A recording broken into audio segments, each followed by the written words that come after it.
राज ठाकरेंचा उद्धव ठाकरेंना युतीसाठी प्रस्ताव बघायला मिळतोय। निश्चितच राज्याच्या राजकारणामध्ये मोठी घडामोड होण्याचे हे संकेत आहे, कारण महेश मांजरेकर यांना दिलेल्या मुलाखतीमध्ये राज ठाकरे यांची एक वेगळीच भूमिका आपल्याला दिसते आहे। आमच्यातले वाद भांडणं छोटी आहे, महाराष्ट्र खूप मोठा आहे असं या दरम्यान राज ठाकरे यांनी म्हटलेलं आहे। महाराष्ट्राच्या अस्तित्वासाठी उद्धव ठाकरेंना राज ठाकरे यांचा प्रस्ताव बघायला मिळतोय। राज ठाकरेंची उद्धव ठाकरे यांना टाळी देण्याची भूमिका आहे का हा सवाल आहे। राज ठाकरेंचा ठाकरे गटाशी युतीचा प्रस्ताव आणि लार्जर पिक्चर पाहणं गरजेचं आहे आणि तो मी पाहतो असंही ते म्हणाले। मी का म्हटलं तुला की आज समजा शिवसेना फुटली नाही फुटलीच तर तुम्ही अजूनही एकत्र येऊ शकता का?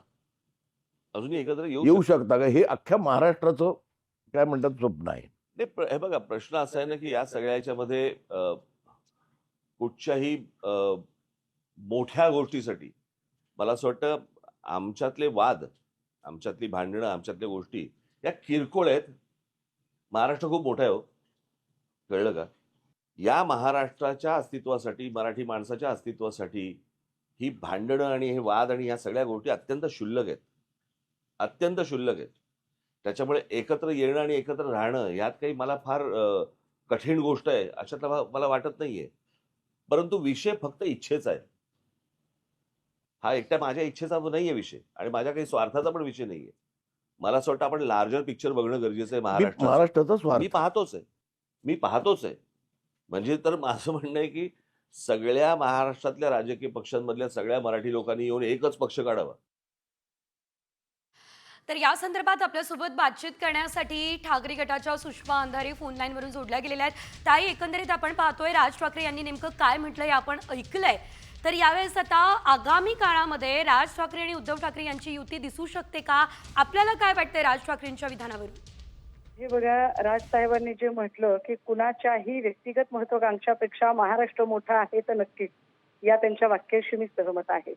उद्धव साहेब, राजसाहेब हे दोघे भाऊ भाऊ आहेत, कुटुंब आहे आणि कुटुंब म्हणून त्यांनी कायम एकत्रित असलं पाहिजे। पाण्यात काठी मारल्याने पाणी कधी तुटत नाही, पण दोघांनी राजकारण एकत्रित करावं का, हा नक्की चर्चेचा विषय असू शकतो। कारण ज्या पद्धतीचं आत्ता वातावरण आहे, जर महाराष्ट्राच्या अस्मिता पायदळी तुडवण्याचं गलिच्छ राजकारण मोदी, शाह आणि एकूण भाजपा करत असेल, त्या भाजपाच्या विरोधात बिगुल वाजवत जर स्वतंत्र अस्मितेचं राजकारण उद्धवसाहेब, राजसाहेब एकत्रित येऊन करणार असतील तर कुठल्याही मराठी मनाला ते आवडेल। मात्र भाजपाचं मांडलिकत्व पत्करण्यासाठी जर ही साथ घातली असेल तर मात्र निश्चितपणे ते अवघड असेल। याआधी अनेकदा आपल्या पक्षाकडून देखील राज ठाकरे यांच्या भूमिकेला विरोध करण्यात आलेला होता। अनेकदा यावरून आपण वाद सुद्धा बघितलेले होते। तरी सुद्धा आगामी काळामध्ये हे सर्व जे मतभेद आहे ते विसरून एकत्र येण्याचा विचार आपल्या पक्षाचा असू शकतो?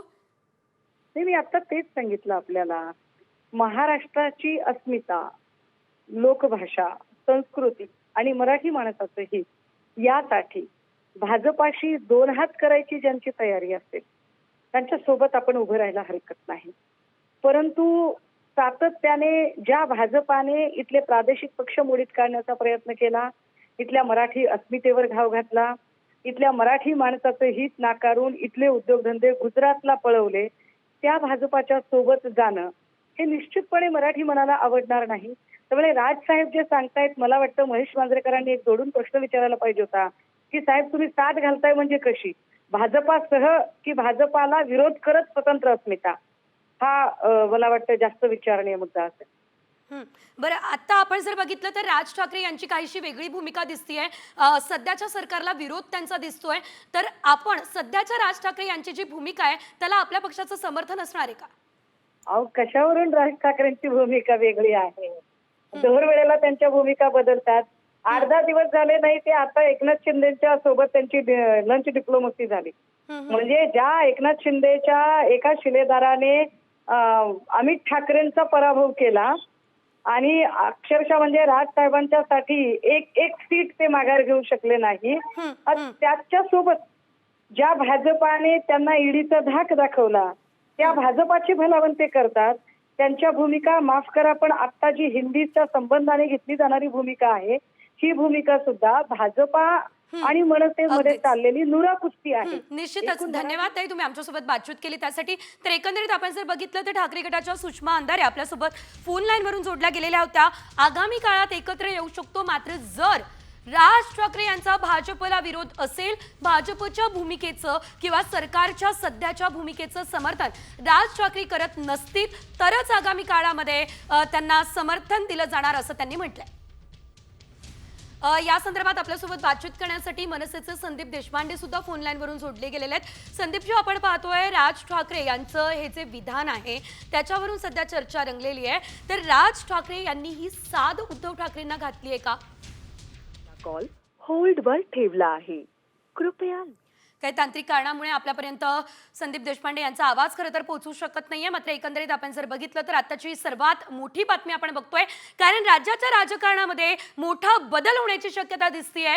ठाकरे बंधू एकत्र येण्याची चर्चा सुरू झालेली आहे आणि त्याला कारण ठरलेलं आहे राज ठाकरे यांचे एक विधान. आमच्यातले वाद, आमच्यातली भांडणं खूप छोटी आहे, महाराष्ट्र खूप मोठा आहे, असं राज ठाकरे यावेळेस बोलताना दिसत आहे. आणि त्यामुळे आगामी काळामध्ये ठाकरे बंधू एकत्र येण्याची चर्चा सध्या रंगलेली आहे. अख्ख्या महाराष्ट्राला खरं तर हा प्रश्न पडलेला आहे आणि अख्ख्या महाराष्ट्राला पडलेल्या प्रश्नाचं उत्तर राज ठाकरेंनी दिलंय का, हा देखील सध्या सवाल उपस्थित केला जातोय. त्यामुळे आता आगामी काळात एकत्र येण्यासाठी राज ठाकरे यांनी ही साद घातली आहे का, हा देखील सवाल उपस्थित केला जातोय. राज ठाकरे आणि उद्धव ठाकरे आगामी काळामध्ये एकत्र दिसणार का, हे देखील बघणं महत्त्वाचं असणार आहे. मात्र या सर्व गोष्टींमध्ये, या सर्व प्रश्नांमध्ये यावेळेस सुषमा अंधारे यांनी जे साम टीव्ही सोबत बोलत असताना म्हटलं ते देखील तितकंच महत्त्वाचं आहे. राज ठाकरे यांनी जी साथ घातली ती भाजप सोबत घातली आहे की भाजपला बाजूला सारून घातलेली आहे, हा सवाल या दरम्यान सुषमा अंधारे यांनी उपस्थित केलेला आहे. त्यामुळे आता जर भाजपला राज ठाकरे यांचा विरोध असेल किंवा सध्याच्या सरकारला राज ठाकरे यांचा विरोध असेल तरच त्यांची ती साथ महत्त्वाची आहे, असं सुद्धा या दरम्यान सुषमा अंधारे या म्हटल्या असल्याचं आपल्याला बघायला मिळालेलं आहे. आणि सध्याची राज ठाकरे यांची जी भूमिका आहे ती सुद्धा बदलती भूमिका आहे. एकनाथ शिंदेंची ते भेट घेत आहे, दुसरीकडे साथ घालत आहे, असं सुद्धा सुषमा अंधारे यांनी म्हटलं. त्यामुळे आगामी काळातलं चित्र जे आहे ते अस्पष्ट आपल्याला बघायला मिळत आहे. मात्र राज ठाकरे यांचं हे विधान सध्या राज्याच्या राजकारणामध्ये खळबळ उडवून देणारे विधान आहे. कारण सध्या आपण जर बघितलं तर या आधीच्या निवडणुकांमध्ये राज ठाकरे यांनी महायुती सरकारला सुद्धा यावेळेस पाठिंबा दिलेला होता. बिनशर्त पाठिंबा महायुतीला राज ठाकरे यांचा बघायला मिळालेला होता. आणि त्यानंतर आता राज ठाकरेंनी उद्धव ठाकरे यांच्या पक्षासंदर्भात, उद्धव ठाकरे संदर्भात मोठं विधान केलेलं आहे. आणि त्यामुळे आमच्यातले वाद, आमच्यातली भांडणं ही खूप छोटी आहे, राज्य खूप मोठं आहे आणि राज्यासाठी काम करायचंय, असं या दरम्यान राज ठाकरेंनी म्हटलंय.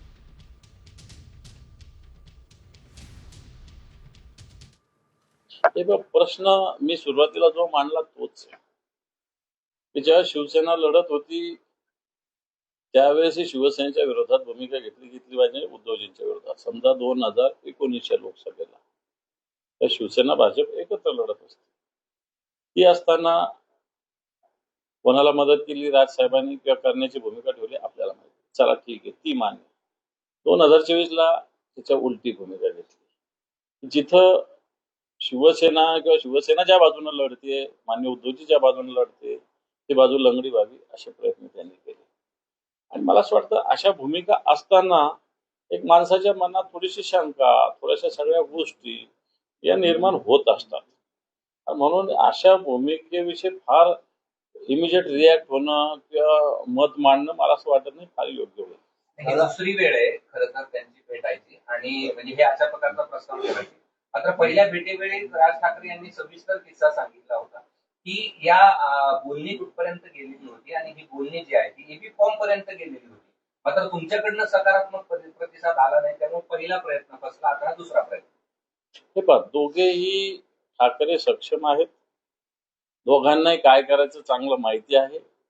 दोघं काय करायचं ते ठरवतील, एवढं सांगतो. पण शिवसैनिक म्हणून, शिवसेनेचे नेते म्हणून तुम्ही पक्षप्रमुखांना काही सांगणार का की याबद्दल असा निर्णय घ्या, असा निर्णय घ्या? तुमची पहा, शिवसेनेत ठीक आहे, मी म्हणणार नाही भूमिका मांडता येत नाही, मांडता येते. शेवटी पक्षप्रमुख अंतिम असतात, पक्षप्रमुख अंतिम निर्णय घेत असतात. पण एक सामान्य माणूस या महाराष्ट्रातला, एक मराठी माणूस या अँगलने जर विचार केला तर सगळ्या अशा शक्ती एकत्र झाल्या पाहिजे असं मला तरी वाटतं. उद्धव ठाकरे राज ठाकरे सक्षम आहे ते निर्णय घेतील म्हणताय, पण तुम्ही ही ऑफर मानताय का? राज ठाकरे ज्या पद्धतीने म्हटले की उद्धवची इच्छा आहे का आमच्यासोबत काम करायची, ही एक ऑफर अशी मानता का? मला असं वाटतं चॅनलवर बोलून इच्छा आहे का नाही नाही जाणून घेता येतं, किंवा चॅनलवर एखादा प्रस्ताव ठेवून प्रसार माध्यमातून एखादा प्रस्ताव ठेवून प्रस्ताव होत नसतो. त्याला अनेक मार्ग आहे. मग ते मार्ग जर अवलंबले खरंच मनातून इच्छा असेल तर काही गोष्टी होऊ शकतात. आता ते असंही म्हणाले की सर्व मराठी लोकांनी एकत्र येऊन एकच पक्ष काढावा, उद्धव बरोबर काम करायला मला काहीच हरकत नव्हती, समोरच्या व्यक्तीकडून बरोबर काम करायची प्रस्ताव आहे का महाराष्ट्रात जाऊन त्यांनी सांगावं. मला असं वाटतं मी त्याच्यावर उत्तर दिलेलं आहे ना, तेच तसं विचारलंय ना सगळं. अशा परिस्थितीमध्ये जर समजा उद्धव ठाकरे यांनी निर्णय घेतला की आता काळात ते आमच्या सोबत होते, आपण पाहिलं सगळ्यांनी. परंतु मी मगही सांगितल्याप्रमाणे राजकारणामध्ये कधी काय घडू शकतं.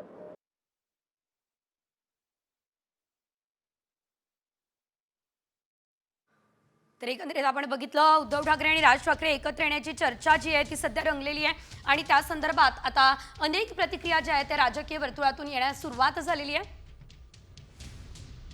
अंबादास दानवे हे सुद्धा माध्यमांसोबत या संदर्भात संवाद साधत होते. शिवसेनेसोबत अजूनही एकत्र येऊ शकतात का हे स्पष्ट नाही असं देखील त्यांनी यावेळेस सांगितलेलं आहे. महाराष्ट्राच्या राजकारणातली सगळ्यात मोठी घडामोड खरं तर आपण आपल्या टेलिव्हिजन स्क्रीनवरती पाहतोय. एकंदरीत राज ठाकरे यांनी जे विधान केलेलं आहे ते अतिशय महत्त्वाचं आहे. राज्याच्या राजकारणामध्ये खळबळ उडवून देणारं हे विधान सध्या आपल्याला म्हणावं लागणार आहे. सर्वात महत्त्वाचा मुद्दा म्हणजे ठाकरे बंधू एकत्र येणार का ही उत्सुकता जी आहे ती संपूर्ण राज्याला लागलेली आहे. प्रत्येक महाराष्ट्रातल्या माणसाला लागलेली आहे, प्रत्येक मराठी माणसाला लागलेली आहे. मात्र एकंदरीत आपण जर बघितलं तर या संदर्भात अद्याप कोणतंही ठोस उत्तर जे आहे किंवा कोणतं विधान जे आहे ते समोर आलेलं नव्हतं. मात्र राज ठाकरे यांनी जे विधान केलेलं आहे ते निश्चितच चर्चेचा विषय बनलेला आहे. त्यामुळे त्यांचं नेमकं विधान काय आहे पुन्हा एकदा बघूया. मी काय म्हटलं तुला की आज समजा शिवसेना फुटली, नाही फुटलीच तर तुम्ही अजूनही एकत्र येऊ शकता का? अजूनही एकत्र येऊ शकता का? हे अख्ख्या महाराष्ट्राचं काय म्हणतात स्वप्न आहे.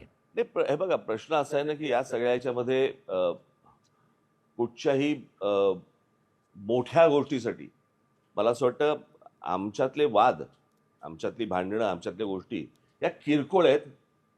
महाराष्ट्र खूप मोठा आहे हो, कळलं का? या महाराष्ट्राच्या अस्तित्वासाठी, मराठी माणसाच्या अस्तित्वासाठी ही भांडणं आणि हे वाद आणि ह्या सगळ्या गोष्टी अत्यंत क्षुल्लक आहेत, अत्यंत क्षुल्लक आहेत. त्याच्यामुळे एकत्र येणं आणि एकत्र राहणं यात काही मला फार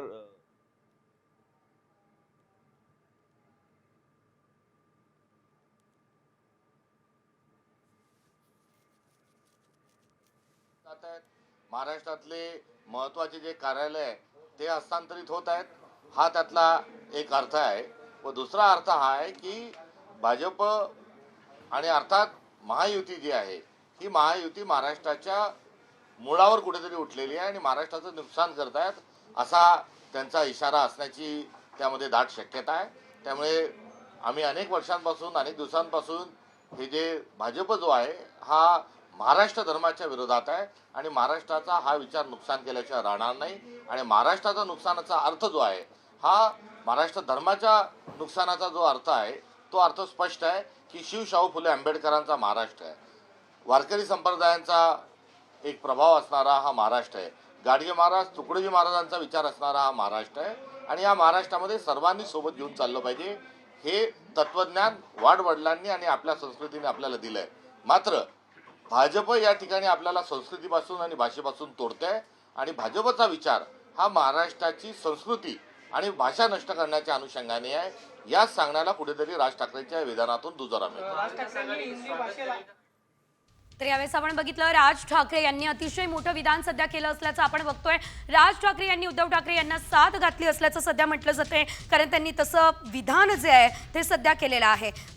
आमची जी भांडणं आहे, आमच्यातले वाद जे आहेत ते खूप कमी आहेत, महाराष्ट्र खूप मोठा आहे असं देखील यावेळेस राज ठाकरे यांनी म्हटलेलं आहे. त्यामुळे आता राज ठाकरेंनी उद्धव ठाकरेंना एकंदरीत साथ घातली आहे का, आगामी काळामध्ये राज ठाकरे आणि उद्धव ठाकरे हे एकत्र दिसणार का हे बघणं अतिशय महत्त्वाचं आहे. मग मला वाटतं नेमकं करायचं काय किंवा साधायचं काय, सांगायचं काय, आपण प्रश्न राज ठाकरेंनी असा प्रस्ताव यापुढे उद्धव ठाकरेंना दिला होता, आताही दिलाय, परंतु कुठेतरी उद्धव ठाकरेंच्या इगोमध्ये म्हणून एकत्र येणार असं कोण म्हणलं? सन्मान या विषयाशी? उद्धवजी राज साहेबांच्या याच्यात संजय शिरसाटाचा सन्मान काय या विषयाशी? उत्तर आहे माझं याचं. आता ठीक आहे, त्याचा संबंध काय आहे याच्यात? तिथे राज साहेबांच्या जवळ हा बस झालं. पाणी टंचाईबद्दल बरीच ओरड सुरू आहे. यवतमाळमध्ये एका 12 वर्षाच्या मुलीचा जीव गेला पाण्यासाठी. राज्यभरात लोक वणवण करत आहे, मात्र सरकार त्याकडे लक्ष देत नाही असा आरोप. आता काल संभाजीनगरात महाराणा प्रतापांच्या पुतळ्याचं अनावरण झालं. मुख्यमंत्री इथं आले होते, मंत्री होते 2-4. आता त्यांनी सांगितलं की तर आपण बघितलं यावेळेस अंबादास दानवे देखील या संदर्भात सध्या माध्यमांसोबत संवाद साधत होते. मात्र सध्या जर आपण बघितलं तर राज्याच्या अस्तित्वासाठी राज यांचा हा प्रस्ताव जो आहे तो सध्या आपल्याला बघायला मिळतोय. राज ठाकरे यांनी उद्धव ठाकरे यांना पुन्हा टाळी देण्यासाठी ही साथ घातली का, हा सवाल सध्या उपस्थित केला जातोय. महाराष्ट्रातील खरं तर विविध मुद्द्यांना घेऊन उद्धव ठाकरे आणि मनसेने एकत्र यावं ही आपण बघतो अनेकांची भूमिका राहिलेली आहे. अनेकांनी या संदर्भात एकंदरीत आपण जर बघितलं तर राज ठाकरे आणि उद्धव ठाकरे यांनी एकत्र यावं अशी भूमिका आतापर्यंत अनेकांनी जाहीरपणे व्यक्तही केली असल्याचं आपण बघितलेलं होतं. अनेक राजकारणी मंडळी असतील किंवा सामान्य जनता असेल, प्रत्येकाच्या मनात खरं तर हा प्रश्न होता, ठाकरे बंधू पुन्हा एकत्र येणार का, हा सवाल सध्या उपस्थित केला जात होता. मात्र एकंदरीत आपण जर बघितलं तर आता थेट राज ठाकरे यांनीच हा प्रस्ताव ठेवला असल्याचं सध्या बोललं जात आहे. त्यामुळे आगामी काळामध्ये राज्यातलं चित्र काहीसं वेगळं दिसतं का हे बघणं महत्त्वाचं असणार आहे.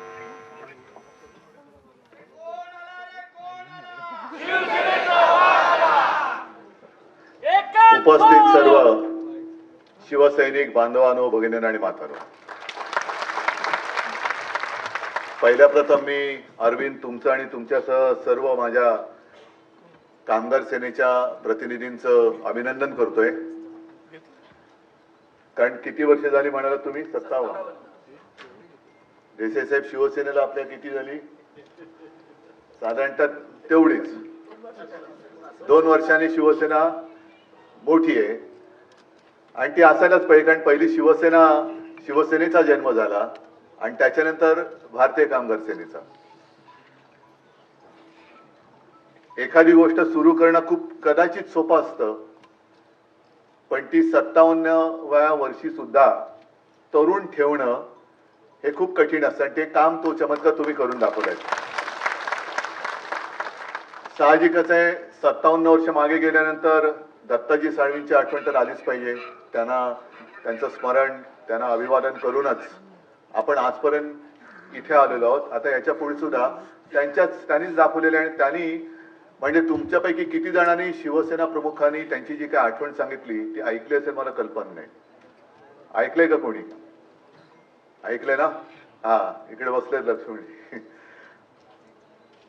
तो काळ होता साधारणतः 66-67 आणि संपूर्ण मुंबईमध्ये म्हणजे 1960 साली संयुक्त महाराष्ट्र झाला. मुंबई महाराष्ट्राने मिळवली, मराठी माणसाने मिळवली, लढून मिळवली, बलिदान करून मिळवली आणि मुंबईसह महाराष्ट्र स्थापन झाल्यानंतर देखील मुंबईमध्ये मराठी माणूसच उतरावत होता. म्हणजे त्याला जवळपास म्हणजे आता जय श्रीराम बोलतात, पण तेव्हा मराठी माणसाला रामागडी म्हणायची. त्या सुमारामध्ये शिवसेना प्रमुखाने एक झंझावात उभा केला. आम्ही शिवाजी पार्कला राहत होतो. अर्थात ही गोष्ट मला काय आठवत नाही, मी खूप लहान होतो तेव्हा, पण शिवसेना प्रमुखांनी सांगितलेली आठवण आहे की घराची बेल वाजली, दरवाजा उघडल्यावरती एक तरुण, कुरळ्या केसाचा, काळा चष्मा, आवाज तर दत्ताजींचा कसा होता तुम्हाला माहिती आहे, आणि त्यांनी सांगितलं की मी दत्ता साळवी, तुम्ही या, तुम्ही शिवसेनेमध्ये प्रवेश केलेला आहे आणि मी माझी नोकरी सोडून आलेलो आहे. बाळासाहेब म्हणाले, अरे तुमची माझी पहिलीच भेट आहे, तुम्ही नाही म्हणे, कालचं तुमचं मी अमर हिंद मंडळातलं भाषण ऐकलं आणि मी ठरवलं की या कार्यामध्ये वाहून घ्यायचं. आता मला वाटतं दत्ताजी साळवी अजित तुम्ही सांगाल गिरणीमध्ये जॉबवर होते. आता नोकरी मिळण्याची हालत त्याही वेळेला तशीच होती. म्हणजे एकतर शिवसेनेचा जन्म मराठी माणसाच्या न्याय हक्कासाठी झाला, नोकरी किंवा उद्योगधंदा व्यवसाय मिळवण्यासाठी म्हणून झाला. अशा या काळात एक माणूस स्वतःच्या नोकरीवरती लाथ मारून इतरांना नोकरी देण्यासाठी शिवसेनेत त्यांनी प्रवेश केला, हे केवढं त्यांचं मोठेपण आहे. आणि असे दत्ताजी मिश्किल पण होते, रागीट, म्हणजे राग त्यांचा एक क्षणापुरता असायचा, चिडले का भयंकर चिडायचे, पण दुसऱ्या क्षणी असं प्रेम असायचं त्यांचं की तो राग लोक सगळे विसरून जायचे लोक. म्हणजे आता जो काही एक छावा पिक्चर गाजला खूप, मी स्वतः लहानपणी शिवाजी मंदिर असेल, षण्मुखानंद हॉल असेल, दत्ताजी साळवीजींनी साकारलेला संभाजी बघितलेला आहे बेबंदशाही नाटकामध्ये. बेबंदशाही आणि त्यांची तो एक आवाज, ती एक जरब, आणि त्या आवाजातलं त्यांचा जो एक संवाद फेक होती, ते समोरचा माणूस असा मंत्रमुग्ध होऊन जायचा. आणि त्याच त्यांच्या कौशल्याचा वापर त्यांनी शिवसेना आणि कामगार सेना बांधणीसाठी केला, म्हणून त्यांचं खूप मोठं ऋण आहे. आता अरविंद आपण सांगत होतात की उद्धवजी ठाकरे मुख्यमंत्री होते, तुम्ही जेव्हा मंत्री होता तेव्हा आपण काय काय केलं आणि काय काय होऊ दिलं नाही. आता हाच तर मुद्दा आहे. मला आठवतंय की ज्या क्षणी माझ्या लक्षात आलं की हे भाजपवाले, विशेषतः वरती बसलेले दोन, वरती म्हणजे इकडे नाही दिल्लीला, ते फसवत आहेत, मी अरविंद सावंतांना फोन केला, अरविंद राजीनामा द्यावा लागेल. आणि अरविंदने सुद्धा कशासाठी, माझं काय चुकलं नाही, येस सर, जाऊन राजीनामा देऊन आले एका क्षणात, एका म्हणजे विचारही केला नाही त्यांनी.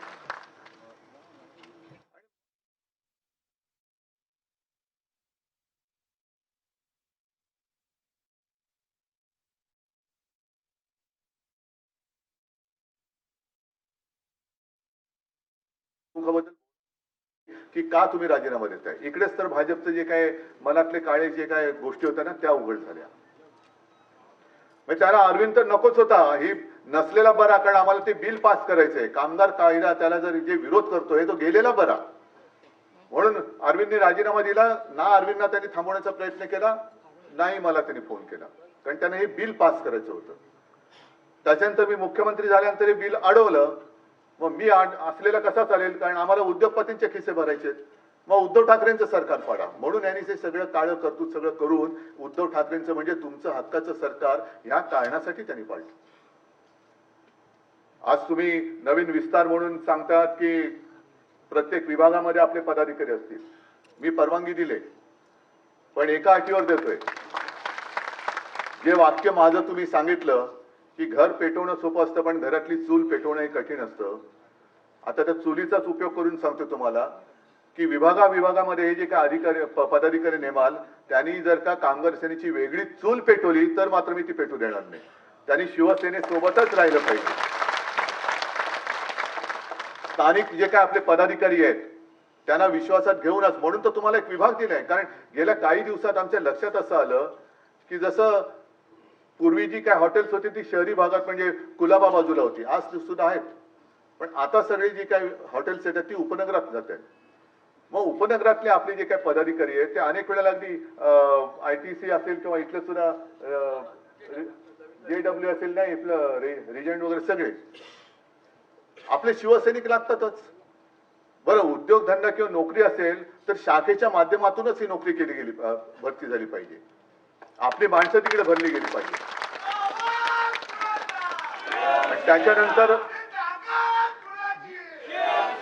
त्याच्यानंतर या पदाधिकाऱ्याला एक दंडक असला पाहिजे की ठीक आहे, तुम्ही विभागवार वेगळ्या कामगारांच्या हितासाठी, स्थानिक कामगारांच्या अडचणी सोडवण्यासाठी कार्यालय जरूर उघडा, पण किमान आठवड्यातून एकदा तरी शिवसेनेच्या शाखेत तुम्हाला जायलाच लागेल. मी कामगार सेनेचा, कारण काही ठिकाणी माझ्या कानावर गोष्टी येतात की काही कामगार हे कंपनीत असताना कामगार सेनेचे सदस्य असतात पण बाहेर पडल्यानंतर दुसऱ्या पक्षाचे सदस्य असतात. असं नाही चालणार. मुंबईमध्ये एका आपलं काम करतात, गावी जाऊन दुसऱ्या पक्षाचं काम करतात. हे पहिले हेरा. कारण शिवसेना ही केवळ वापरा आणि फेका याच्यासाठी शिवसेना प्रमुखांनी नाही जन्माला घातली. आपले न्याय हक्क मिळवण्यासाठी वेळ पडली तर लढून संघर्ष करून मराठी माणसाचे न्याय हक्क त्याला मिळवून देण्यासाठी शिवसेनेचा जन्म झालेला आहे. आणि त्याच्यामध्ये जर का कुठे भेदाभेद होणार असेल तो होणार नाही, याची एक तुम्ही सुद्धा दक्षता घ्यायला पाहिजे. आणि तुमची सुद्धा एक कमिटी असली पाहिजे. जसं शिवसेनेचे विभाग प्रमुख आहेत, आता मुंबई सोडून इतर शहरांना शहर प्रमुख आहेत, आणि काही जरी लागलं तरी शाखेबरोबर त्याचा समन्वय हा साधला गेलाच पाहिजे. हा पहिला दंडक टाकून मी म्हणेन स्थानिक पातळीवरचे नुसते समजा कोणाला मला शिवसेनेत पद देता नाही आलं तर त्यांना घेऊ नका, तर त्यांना कामगार कायदे कळतात, त्या विभागातल्या कंपन्या आणि हॉटेल्स किंवा इतर उद्योग व्यवसाय असतील त्याच्यातल्या अडीअडचणी नियम माहिती आहेत, अशाच शिवसैनिकांना तुम्ही तुमच्या त्या पदावरती नेमा. हे स्वच्छ ठेवा. नाहीतर मग अनेक जण येतात की काय इकडे काय होतं, आपल्याकडे हे वैभव आहे, उमेदवारी देताना एकापेक्षा जास्त इच्छुक उमेदवार असतात, एकापेक्षा एक सरस किंवा सगळे तोलामोलाचे असतात, निवडणं फार कठीण असतं. म्हणजे कधीतरी मी तुम्हाला सगळ्यांना सांगतो, माझ्या समोर निवडणुकीत लोक येतात, आता सुद्धा पदाधिकारी नेमताना तोलामोलाचे 2-2, 4-4, 5-5 लोक येतात. जिल्हा प्रमुख पाहिजे, म्हणजे व्हायच्या ताकदीचे असतात, शहर प्रमुख व्हायचे असतात. मग त्याच्यातनं निवडण्याचं कसं? कारण 4 जण आले, एकालाच पद देऊ शकतो, एकालाच उमेदवारी देऊ शकतो, त्याला दिल्यानंतर मग बाकीचे नाराज. सगळेच होतात अशातला भाग नाही, तरी सुद्धा अनेक जण तुमच्यापैकीच कितीतरी आहेत की त्यांना आजपर्यंत मी काही दिलं नाही तरी शिवसेनेसाठी, मराठी माणसासाठी आणि हिंदुत्वासाठी लढतायत. मग मी सगळ्यांना काय सांगतो की अरे एकदा तुम्ही माझ्या खुर्चीत बसून बघा. पक्षप्रमुख उद्धव ठाकरे, कुटुंब प्रमुख उद्धव ठाकरे यांचा विजय असो, तो विजय त्या खुर्चीत बसून दाखवा आणि मग बघा काय असतं त्या विजयाचं.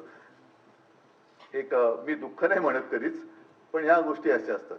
आणि नंतर मग काय होतं की ठीक आहे, अमुक शिवसेनेचं नाही करता आलं तर युवा सेनेचं तरी करा. अरे हा परवा आला होता याच्या नातवाला ऍडमिशन पाहिजे म्हणून, आणि ह्याला युवा सेनेचं करू, तसं नाही. तर तसं तुम्ही पण एक पथ्य पाडा की इथे मी काही करू, म्हणजे नाईलाज असेल तर तिकडे लगेच तुम्ही कामगार सेनेचं नेमला, असं करू नका. एक जण तर माझ्याकडे असं आला होता की मला साहेब अमुक पद देता येत नसेल तर निदान सामनात तरी घ्या. अरे म्हटलं हे काय सामना, मुखपत्र जरूर आहे पण शिवसेनेत नाही म्हणून ही काय ऍडजस्टमेंट सेना नाहीये कुठे. एक नवीन सेना काढूया आपण, ऍडजस्टमेंट सेना. असं नाही करता येत. तर तिकडे सगळ्यांचाच मान राखून हे काम करणारी लोक तिकडे नेमा. कारण आत्ताचा सुद्धा काळ आहे, कामगार कायदे, विरोध तर करायलाच लागेल. पण विरोध करताना ज्या वेळेला आपण निवडणुकीला सामोरे जात असतो तेव्हाच जर का आपले डोळे उघडून आपण मतदान केलं ना, तर हे कायदा आणणारेच आपण तिथल्या तिथेच त्यांना चिरडून टाकलं असतं. पण तेव्हा आपण आपले विस्कळीत असतो, काहीतरी एक गारुड आपल्या डोक्यावरती टाकलं जातं, बुद्धीवरती.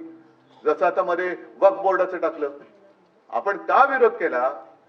वक्फ बोर्डाच्या सुधारणेला विरोध करण्याचं कारण काय की जो प्रश्न मी असेन, अरविंद सावंतांनी लोकसभेत असेल, जो सरकारला विचारला तोच सुप्रीम कोर्टाने त्यांना विचारला.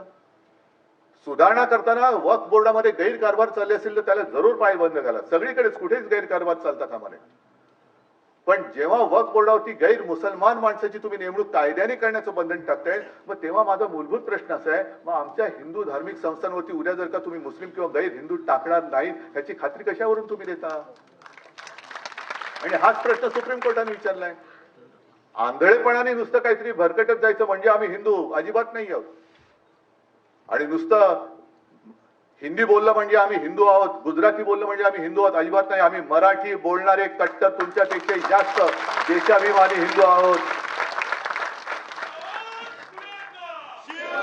पण हे असं आपल्यात भांडण लावून ठेवायचं, वक्फ बोर्डावरनं मारामारा लावायच्या, आता भाषेच्या सक्तीवरनं लावायची, आणि मग ही अशी बिलं ही मंजूर करून घ्यायची. म्हणजे कामगार कायदे, काळे कायदे, शेतकऱ्यांचे कायदे. पण ज्याप्रमाणे शेतकरी रस्त्यावरती उतरला तसा कामगार अजून उतरला नाही. कामगार उतरला नाही.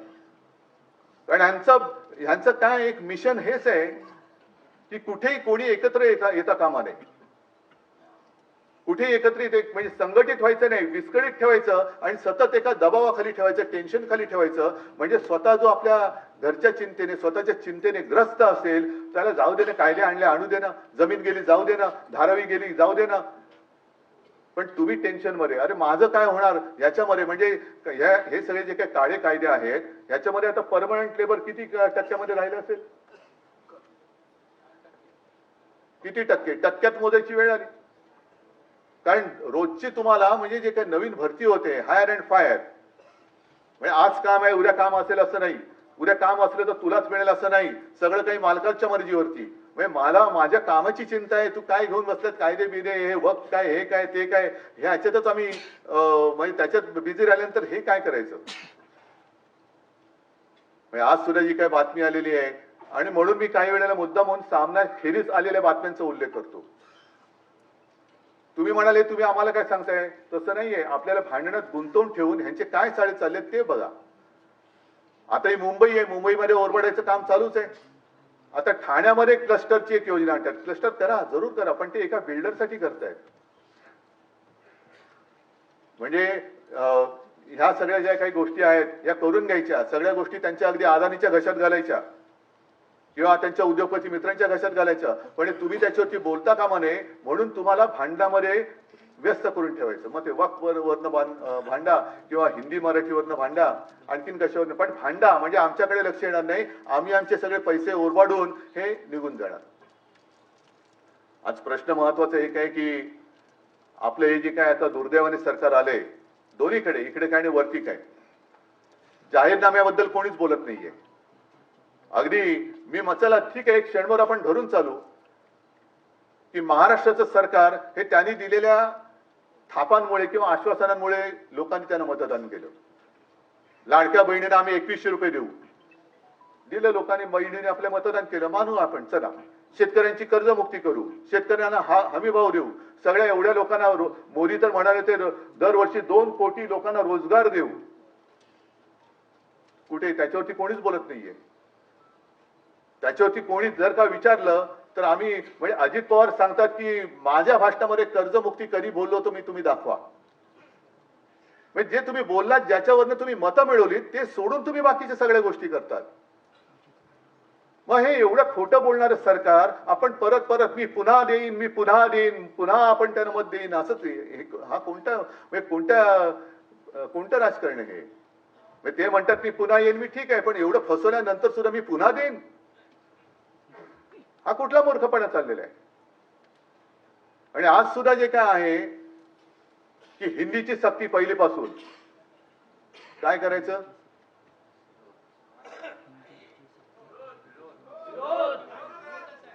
आम्ही प्रेमाने सगळं ऐकू, पण सक्ती कराल तर तुमच्या सकट उखडून फेकू.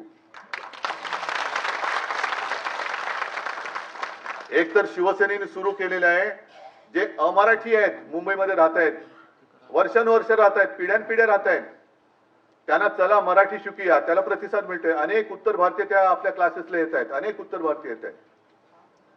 आणि ते बघितल्यानंतर त्यांच्या पोटात गोळा आला, चला हिंदीची सक्ती करूया. कशासाठी सक्ती पाहिजे? पहिलं महाराष्ट्रामध्ये सुभाष देसाई मंत्री होते, मी मुख्यमंत्री होतो. मला अभिमान आहे की महाराष्ट्रामध्ये मराठी भाषा ही सक्तीची करण्याचा निर्णय हा माझ्या नेतृत्वाखालच्या सरकारने घेतलेला आहे. पहिलीपासून जो महाराष्ट्रामध्ये राहील त्याला मराठी आलीच पाहिजे, ही सक्ती असलीच पाहिजे. मग हिंदीची तुम्ही सक्ती जर करत असाल, होऊ देणार नाही, हा भाग वेगळा आहे. पण सगळ्या दुकानांवरती महाराष्ट्रामध्ये मराठीमध्ये लिहिण्याचा सुद्धा आम्ही कायदा केला आहे. तो कायदा अंमलबजावणीमध्ये किती आणला या सरकारने? काही नतद्रष्ट तर त्याच्या विरुद्ध कोर्टामध्ये गेले.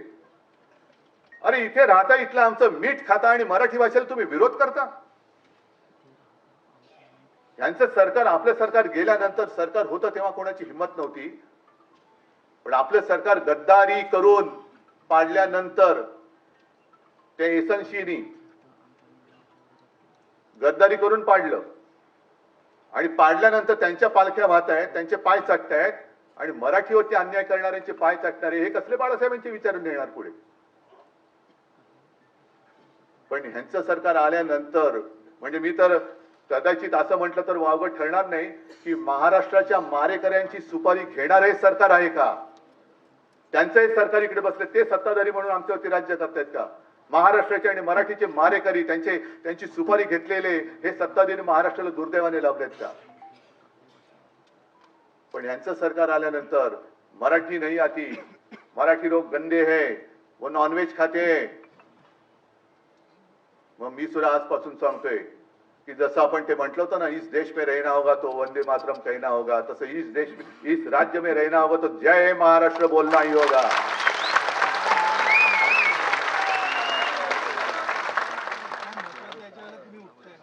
आम्ही नेहमी त्यावेळेला सुद्धा शिवसेना प्रमुखांना विचारलं जायचं, तुम्ही मराठी करता मग हिंदुत्व कसं, तुम्ही हिंदू करता मग मराठी कसं. अरे आम्ही आमचं हिंदुत्व मी बोललो ना, आम्ही अस्सल मराठी धर्म पाळणारे, मराठी भाषा बोलणारे आम्ही हिंदू आहोत. काय चूक आहे? काय मग दुसरा हिंदू तरी असतो कसा? आणि यांना हिंदीची सक्ती जर का करायची असेल, होऊ देणार नाही. परत सांगतोय, तर फडणवीसांना सांगतोय, तुमचे मध्ये जे वरचे खाली आले होते ना, कोण जोशी का कोण, हा मध्ये माशी शिंकण्यासारखे शिंकून गेले, जोशी का माशी, ते जिथे बोलले त्या घाटकोपर मध्ये पहिल्यांदा मराठी सक्तीची करून दाखवा. जा, घाटकोपर मध्ये मराठी आलंच पाहिजे आणि मग आम्ही हिंदीचं काय असेल ते आम्ही बघून घेतो. पण मुंबई में वो मराठी येण्याच पाहिजे ऐसा कोई है ही नहीं. तुमको आलं येतं का नाही आता हे असेच ही माणसं, ह्यांच्याकडनं आम्ही मराठीचा घात आमच्या डोळ्यात एकच होता आणि तो आम्ही बघत बसायचं. पहिले सांगा ना, घाटकोपरची भाषा सुद्धा मराठीच आहे, तिकडे मराठी सक्तीची करा. प्रत्येक माणूस तिथला मराठीमध्ये बोलणारा मला दाखवा. आणि जी लोक मराठीचा दुश्वास करतात, आम्ही कोणाचा दुश्वास करत नाही. उलट त्यांना आम्ही आपल्याचं करायला बघतोय. मराठी बोला, या आमच्या बरोबर बसा. मी बोलतो ना, अनेक जण मराठीमध्ये बोलतात. शिवसैनिक आहेत काही, मग त्याच्यामध्ये उत्तर भारतीय आहेत काही, गुजराती आहेत काही, मुस्लिम तर आलेच आहेत आता आपल्यासोबत.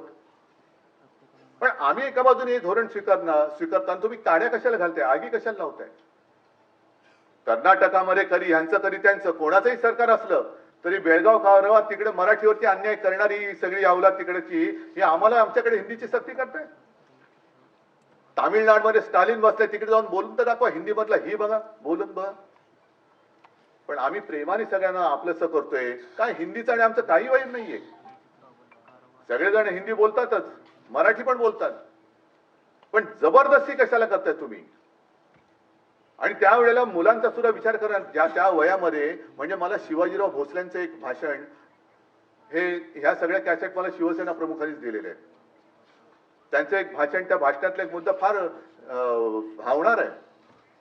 त्यांनी सांगितलं की छत्रपती शिवाजी महाराज आणि ज्ञानेश्वरांनी ज्ञानेश्वरी लिहिली काय वयाचे होते? 16-17.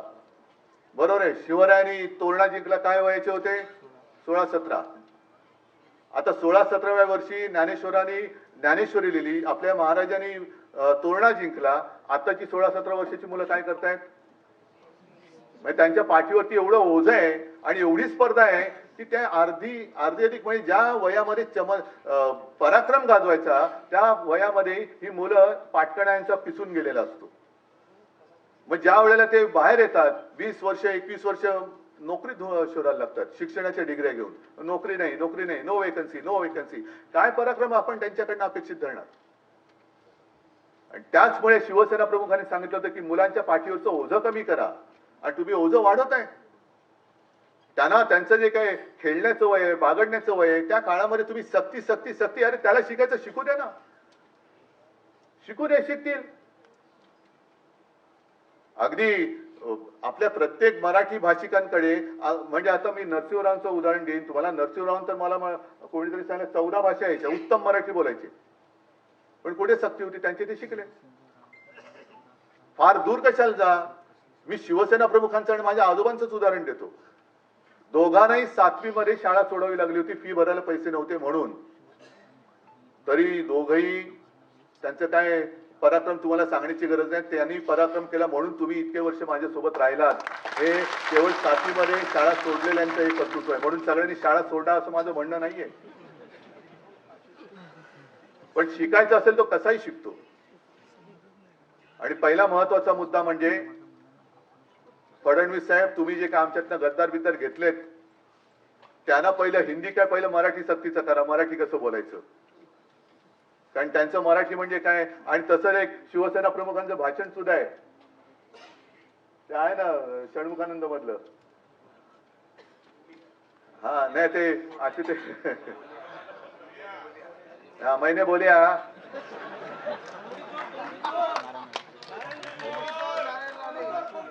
नको, वन्स मोर नको, एकदा झाले तेवढं बस. एकदा बोल्या उतना काफी है, जिसको समझना है उसको समझा. मग त्यांना पहिले तुमचे सहकारी चांगले सुशिक्षित आहेत का? म्हणजे मी परत सुशिक्षित अशिक्षित असा वाद नाही करू इच्छित, पण तेवढ्या क्षमतेचे आहात का की केवळ गद्दारीचीच सर्टिफिकेट घेऊन तुम्ही त्यांना पद दिलेली आहेत? तू किती वेळा पक्ष बदललास? अरे वा, चल ये, डबल ग्रॅज्युएट आहेस तू. हा, म्हणजे पक्ष सोडण्याचा, पक्ष फोडण्याचा अनुभव दांडगा ये माझ्याकडे. ही सगळी अशी तितर भीतर झालेली लोक आणि ही आपल्या राज्याचं शैक्षणिक धोरण शिकवत आहेत. हे एक शैक्षणिक धोरण ठरवत आहेत. हे मोठं दुर्दैव आहे. माझं तर मत असं आहे की मराठीसाठी आणि महाराष्ट्राच्या हितासाठी अगदी किरकोळ भांडणं, तुम्ही बाहेर गेल्यानंतर बातम्या वाचल्यानंतर कळेल मी किरकोळ भांडणाचा संदर्भ काय आहे. किरकोळ भांडणं बाजूला ठेवायला मी सुद्धा तयार आहे आणि मी सुद्धा सर्व मराठी माणसांना या हितासाठी, महाराष्ट्राच्या हितासाठी, मराठीसाठी एकत्र येण्याचं आवाहन करतोय.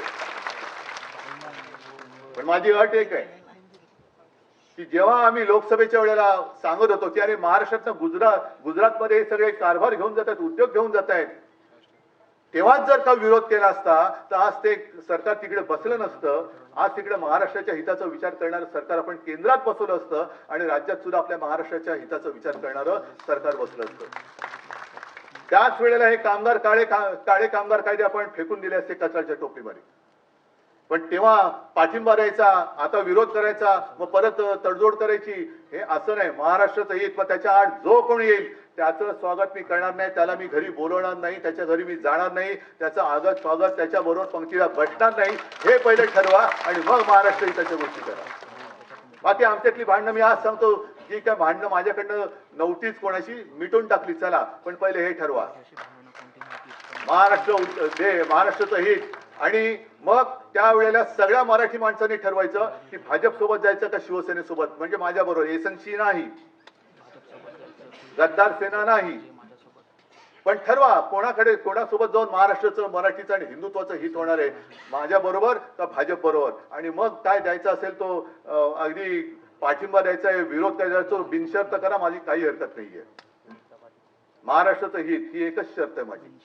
पण मग बाकीच्यांना, या चोरांना गाठी भेटी आणि कळत नकळत पाठिंबा किंवा त्यांचा प्रचार करायचा नाही. ही पहिली शपथ घ्यायची छत्रपती शिवाजी महाराजांची आणि मग टाळी देण्याची हाडी द्यायची.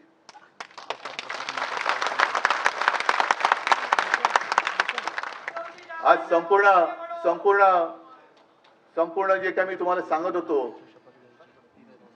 की महाराष्ट्राची संस्कृती मारली जाते आहे ना, मी अनेकदा सांगतोय, परत सांगणार, ही रामाची भक्ती आम्हाला भाजपने नाही शिकवायची. मी गेल्या वर्षी 23 जानेवारीला जेव्हा नाशिकला कार्यक्रम झाला तेव्हा काळाराम मंदिरात गेलो होतो आणि नंतरच्या सभेत मी सांगितलं होतं की आम्हाला भाजपा मुक्त राम पाहिजे. कारण नाहीतर तेच होत आहे, रामाला भेटताना तुम्ही कशाला बडव्यांसारखे मरे पाहिजे भाजपवाले. आम्ही आणि राम आमचं आहे ते बघून आमचं नातं आहे, तुम्ही कोण सांगणार आहे आम्हाला. त्याच्यामुळे जय श्रीराम आम्ही बोलू, पण तुम्हाला जय महाराष्ट्र, जय शिवराय, जय भवानी बोलावंच लागेल तर महाराष्ट्रामध्ये राहा, नाहीतर तुमच्या कुठे गावी जायचं तर निघून जा. आम्ही इकडे मुंबईमध्ये, महाराष्ट्रामध्ये सगळे भाषिक गुण्या गोविंदाने नांदतोय. त्यांच्यामध्ये काड्या घालण्याचे धंदे करू नका. जर तुम्ही आमच्यावरती सक्ती काही करण्याचा प्रयत्न केला तर ती सक्ती आज आम्ही जुगारून दिलेली आहे, हे आज मी जाहीरपणाने सांगतो. प्रेमाने बोलाल तर ऐकू, जबरदस्ती कराल तर लाद घालून हाकलून देऊ. आणि त्याच्यासाठी मला कामगारांची पण गरज आहे. कारण समाजामध्ये 2-3 वर्ग असतात. कालच त्या एका पुस्तक प्रकाशनाच्या वेळेला मधु मंगेश कर्णिक बोलले होते की समाज पुरुष जो असतो म्हणजे कोण, तुम्ही जनता. तिला हजारो डोळे असतात, हजारो हात असतात, हजारो पाय असतात. आणि म्हणून तर मला वाटतं प्रॉब्लेम होतो. कारण हजारो पाय असल्यानंतर एक पाय म्हणतो इकडे जाऊया, दुसरा म्हणतो इकडे जाऊया, तिसरा म्हणतो तिकडे जाऊया. समाज भरकटतो त्याच्याचमुळे. समाज बघतोय पण त्या समाजाला व्यवस्थित रस्त्यावरती ठेवणं हे कामगारांचं काम आहे.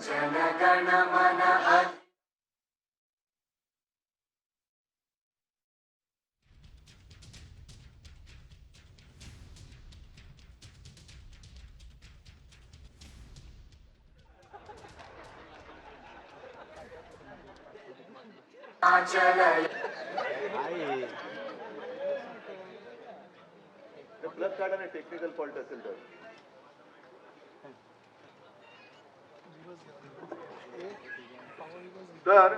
अगदी स्वातंत्र्य लढा असेल किंवा संयुक्त महाराष्ट्राचा लढा असेल, ज्या वेळेला गिरणी कामगार आणि कामगार रस्त्यावरती उतरला तेव्हा त्या चळवळीला एक काहीतरी मूर्त स्वरूप आला आणि तेव्हा तो लढा हा यशस्वी होऊ शकला. हे कामगारांचं मी नाही म्हटलं तरी एक शौर्य आहे. आज सुद्धा आपण जातो 1 मे आला, हुतात्मा दिनाला हुतात्मा चौकात जातो, त्या हुतात्म्याला आपण पुष्पचक्र वाहतो, नमस्कार करतो, पण वरती कोणी बघितलं का तुम्ही? शेतकरी आणि कामगार हे दोन्ही आपल्या आता जो शब्द होता ना भाग्य विधाते, आपल्या राष्ट्रगीतातला जो शब्द आहे भाग्य विधाता, तो भाग्य विधाता आपल्या देशाचा कामगार आणि शेतकरी आहे. मी म्हणेन कदाचित वेळेवरती त्यांनी ते वाक्य ऐकवलं मला. मी मगाशी त्याला जरा बोललो असेल, पण आता धन्यवाद देतो की वेळेवरती मला तो भाग्य विधाता शब्द ऐकवला, कारण भाग्य विधाता देशाचा माझ्या समोर बसलेला आहे. हा भाग्य विधाता आहे. तुमचं भाग्य, देशाचं भाग्य ठरवणारे तुम्ही लोक आहात. तुमचं भाग्य ठरवणारे राजकारणी नाहीये. पण तुम्हाला फसवून तुमचा अधिकार हा हिरावून घ्यायचा. आणि आता तर हसण्यावरती सुद्धा बंदी येईल की काय असं झालेलं आहे. म्हणजे मध्यंतर मी बातमी वाचली की ओडिसाचे एक निवृत्त न्यायाधीश आहेत एस मुरलीधर, त्यांनी त्यांचं मत व्यक्त केले. त्यांनी सांगितलं लोकशाहीची नियम सगळ्यांना पाळलेच पाहिजेत, त्याच्याबद्दल वाद नाही. लोकशाहीमध्ये म्हणजे संविधानाबद्दल जे काही नियम आहेत ते सगळ्यांनी पाळलेच पाहिजेत, पण त्याच बरोबरीने स्वतःचे अधिकार हे तुम्हाला माहिती असलेच पाहिजेत. आणि या अधिकाराचा वापर आपण केला नाही तर आपल्याकडे तो अधिकार आहे हेच आपण विसरून जाऊ. आजकाल तर हसण्याच्या अधिकारावरती सुद्धा गदा येते की काय अशी भीती निर्माण झाली. हे माझं तर आहेच, पण त्या निवृत्त न्यायाधीश एस मुरलीधर यांचं सुद्धा मत आहे. तर हे अधिकार तुम्ही करायचे, गाजवायचे, जागृती तुम्हाला आणायचे. म्हणजे अरविंद, तुम्ही जे म्हणालात की विभागवार तुम्ही आता पदाधिकारी करतायत, तसं करा, पण त्याच्या मागे मला जे काम पाहिजे की शिवसेना आणि शिवसेनेचा महाराष्ट्राचा महाराष्ट्र धर्म आणि देशाला जपणारं हिंदुत्व याचा विचार पेरणारा माझा तो कामगार पाहिजे. आणि त्यांच्या सुद्धा बैठका झाल्या पाहिजेत. प्रत्येक वाड्या वस्त्यांमध्ये, प्रत्येक कंपन्यांमध्ये आपण काय करतो आहोत. जसं आता एक आता RSSच्या गोष्टी बाहेर यायला लागल्या की यांचं गुप्त यांची शिबिरं चालतात. चिंतन शिबिर, कुंतन शिबिर, नाही मनन चिंतन शिबिर, मनन शिबिर, त्याच्यामध्ये नेमकं चालतं काय? आपण आपले जे काय विचार आहेत हे आपण दिले नाही तर आणखीन दुसरं कोण देणार? आणि मग एवढं सगळं विचित्र झालेलं आहे की सोशल मीडिया असेल, अमुक मीडिया असेल, या सगळ्या गोष्टीला मुकाबला करत करत आपल्याला खरं जे काय आहे ते जनतेसमोर बेधडकपणाने मांडणं हे आपलं काम आहे. तर तो खरा शिवसैनिक. आणि मला खात्री आहे की जेव्हा एखादी संघटना, म्हणजे तुमच्यासारखे अनेक, आता ही शिवसेनेची म्हणा, कामगार सेनेची म्हणा, ही कितवी पिढी, पण एखादा विचार जेव्हा पहिल्या पिढीतून दुसऱ्या पिढीत, दुसऱ्या पिढीत पुढच्या पिढीत जातो तेव्हाच तो विचार अमर असतो, तेव्हाच त्या विचाराला अमरत्व प्राप्त होतं. आणि तसं शिवसेना प्रमुखांनी आणि अगदी माझ्या आजोबांनी दिलेला विचार आज सुद्धा पुढच्या पिढीला आपला का वाटतो? कारण त्या विचारामध्ये काहीतरी जीव आहे, त्या विचारामध्ये काहीतरी तेज आहे, काहीतरी प्रेरणा आहे, आणि तोच विचार हा आपला प्राण आहे, हा आपला प्राण आहे. म्हणून आपण म्हणतो ना, जीव गेला तरी 72, अजिबात घालवायचा नाही. जो जीव घ्यायला येईल त्याचा जीव गेला तरी 72, पण मी लढेन लढेन आणि लढेन. जय हिंद, जय महाराष्ट्र. नमस्कार.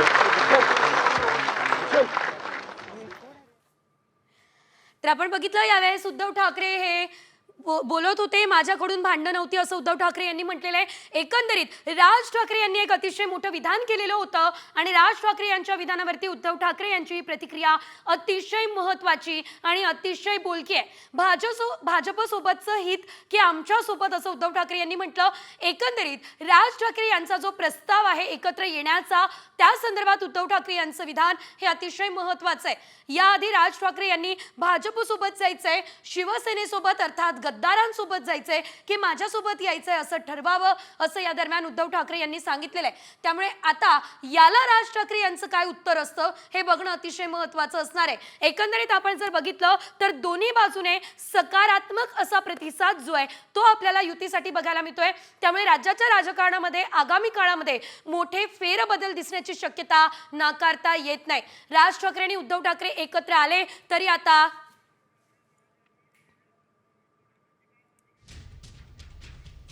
त्यामुळे आगामी काळामध्ये राज ठाकरे आणि उद्धव ठाकरे एकत्र दिसू शकतात. मात्र राज ठाकरे यांनी जो प्रस्ताव दिलेला आहे त्यावर उद्धव ठाकरे यांनी नेमकी काय प्रतिक्रिया दिली आपण ऐकूया.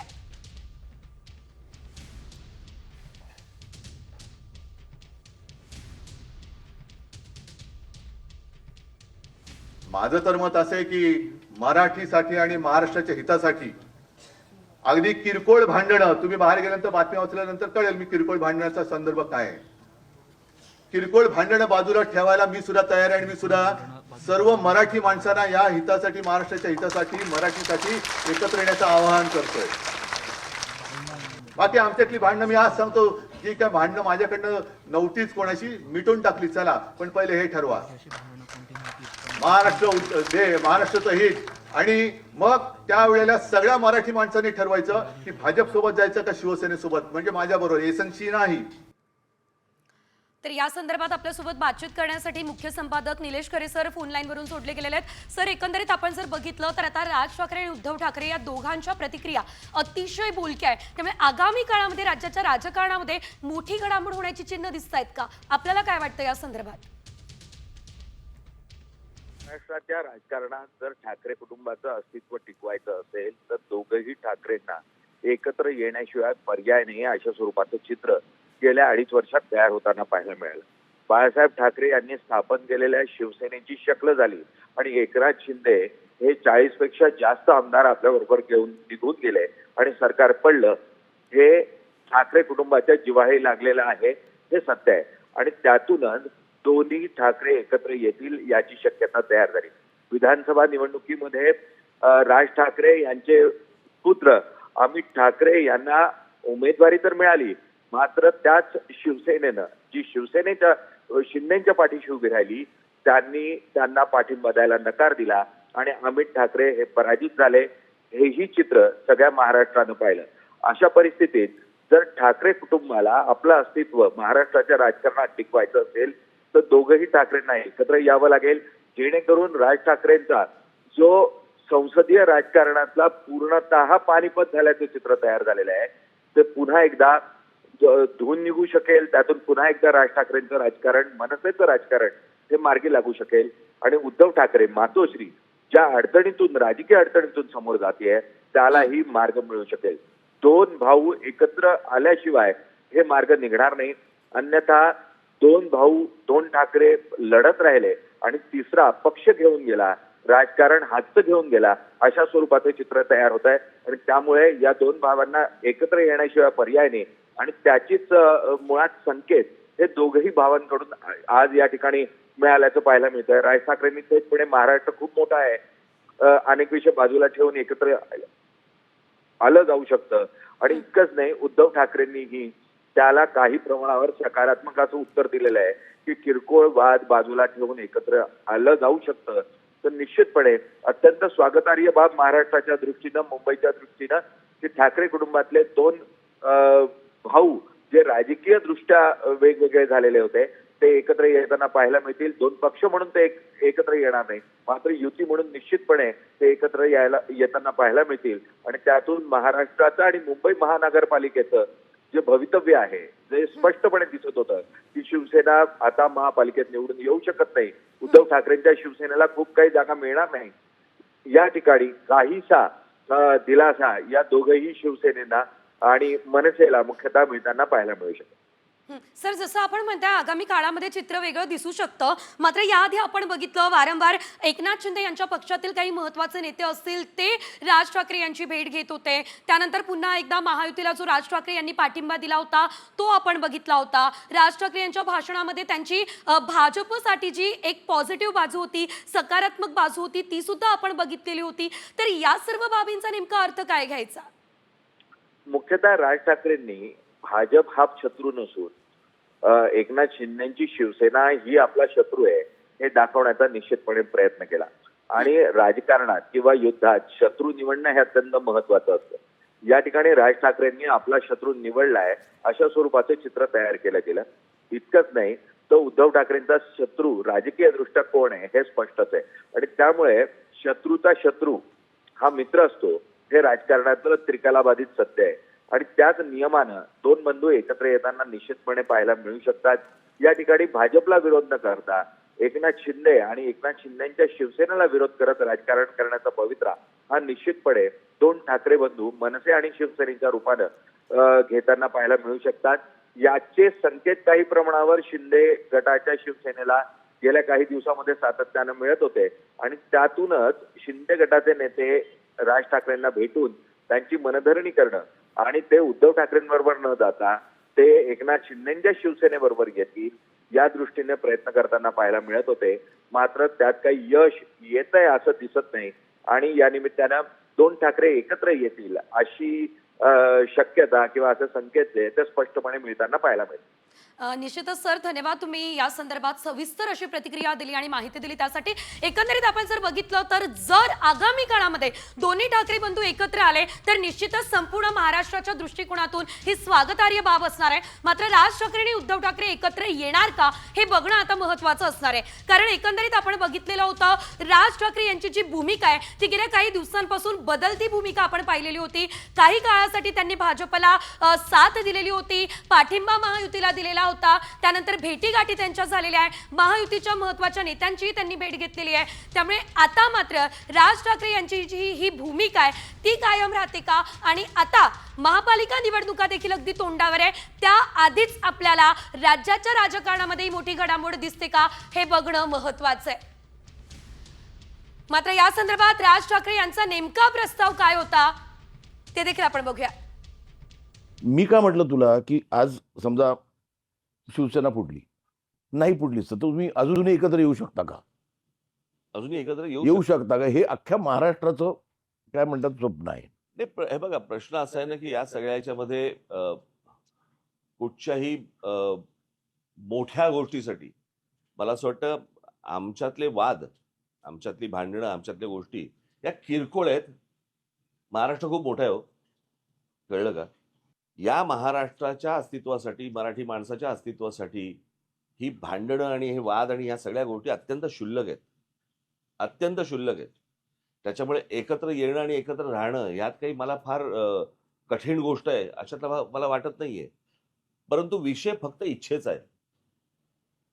हा एकट्या माझ्या इच्छेचा नाहीये विषय आणि माझ्या काही स्वार्थाचा पण विषय नाहीये. मला असं वाटतं आपण लार्जर पिक्चर बघणं गरजेचं आहे. महाराष्ट्राचा स्वार्थ मी पाहतोच आहे. म्हणजे तर माझं म्हणणं आहे की सगळ्या महाराष्ट्रातल्या राजकीय पक्षांमधल्या सगळ्या मराठी लोकांनी येऊन एकच पक्ष काढावा. आणि आज सुद्धा जे काय आहे की हिंदीची सक्ती पहिलीपासून काय करायचं,